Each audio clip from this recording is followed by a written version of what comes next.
हरे कृष्ण। 15वां अध्याय।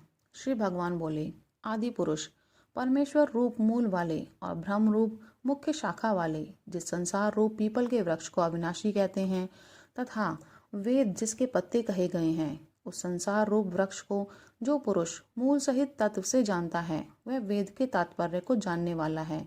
उस संसार वृक्ष की तीनों गुणों रूप जल के द्वारा बढ़ी हुई एवं विषय भोग रूप कोपलों वाली देव, मनुष्य और तिर्यक आदि योनि रूप शाखाएं नीचे और ऊपर सर्वत्र फैली हुई हैं तथा मनुष्य लोक में कर्मों के अनुसार बांधने वाली अहंता, ममता और वासना रूप जड़ें भी नीचे और ऊपर सभी लोकों में व्याप्त हो रही हैं।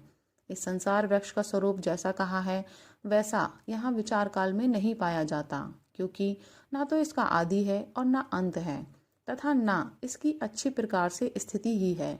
इसलिए इस अहंता, ममता और वासना रूप अति दृढ़ मूलों वाले संसार रूप पीपल के वृक्ष को दृढ़ वैराग्य रूप शस्त्र द्वारा काटकर उसके पश्चात उस परम पद रूप परमेश्वर को भली भांति खोजना चाहिए, जिसमें गए हुए पुरुष फिर लौटकर संसार में नहीं आते और जिस परमेश्वर से इस पुरातन संसार वृक्ष की प्रवृत्ति विस्तार को प्राप्त हुई है, उस आदि पुरुष नारायण के मैं शरण हूँ।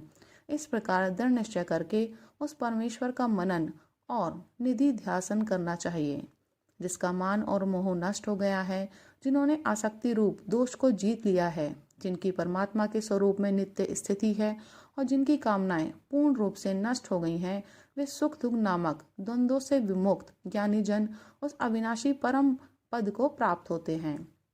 जिस परम पद को प्राप्त होकर मनुष्य लौटकर संसार में नहीं आते, उस स्वयं प्रकाश परम पद को न सूर्य प्रकाशित कर सकता है, न चंद्रमा और न अग्नि ही। वही मेरा परम धाम है। इस देह में यह सनातन जीवात्मा मेरा ही अंश है और वही इन प्रकृति में स्थित मन और पांचों इंद्रियों को आकर्षण करता है। वायु गंध के स्थान से गंध को जैसे ग्रहण करके ले जाता है, वैसे ही देह आदि का स्वामी जीवात्मा भी जिस शरीर का त्याग करता है, उससे इस मन सहित इंद्रियों को ग्रहण करके फिर जिस शरीर को प्राप्त होता है उसमें जाता है। यह जीवात्मा श्रोत्र, चक्षु और त्वचा को तथा रसना, घ्राण और मन को आश्रय करके अर्थात इन सब के सहारे से ही विषयों का सेवन करता है। शरीर को छोड़कर जाते हुए को अथवा शरीर में स्थित हुए को अथवा विषयों को भोगते हुए को, इस प्रकार तीनों गुणों से युक्त हुए को भी अज्ञानी जन नहीं जानते। केवल ज्ञान रूप नेत्रों वाले विवेकशील ज्ञानी ही तत्व से जानते हैं। यत्न करने वाले योगी जन भी अपने हृदय में स्थित इस आत्मा को तत्व से जानते हैं, किंतु जिन्होंने अपने अंतःकरण को शुद्ध नहीं किया है, ऐसे अज्ञानी जन तो यत्न करते रहने पर भी इस आत्मा को नहीं जानते। सूर्य में स्थित जो तेज संपूर्ण जगत को प्रकाशित करता है तथा जो तेज चंद्रमा में है और जो अग्नि में है, उसको तू मेरा ही तेज जान। और मैं ही पृथ्वी में प्रवेश करके अपनी शक्ति से सब भूतों को धारण करता हूँ और रस स्वरूप अर्थात अमृत में चंद्रमा होकर संपूर्ण औषधियों को अर्थात वनस्पतियों को पुष्ट करता हूँ। मैं ही सब प्राणियों के शरीर में स्थित रहने वाला प्राण और अपान से संयुक्त वैष्णार अग्नि रूप होकर 4 प्रकार के अन्न को पचाता हूँ।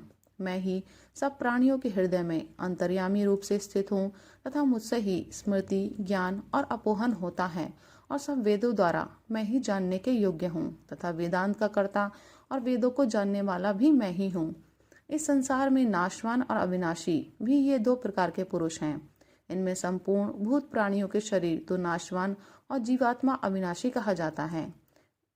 इन दोनों से उत्तम पुरुष तो अन्य ही है, जो तीनों लोकों में प्रवेश करके सबका धारण पोषण करता है एवं अविनाशी परमेश्वर और परमात्मा इस प्रकार कहा गया है।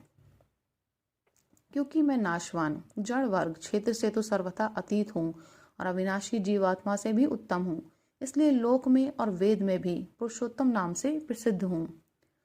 भारत, जो ज्ञानी पुरुष मुझको इस प्रकार तत्व से पुरुषोत्तम जानता है, वह सर्वज्ञ पुरुष सब प्रकार से निरंतर मुझ वासुदेव परमेश्वर को ही भजता है।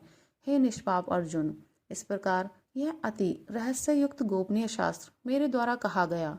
इसको तत्व से जानकर मनुष्य ज्ञानवान और कृतार्थ हो जाता है। राधे राधे।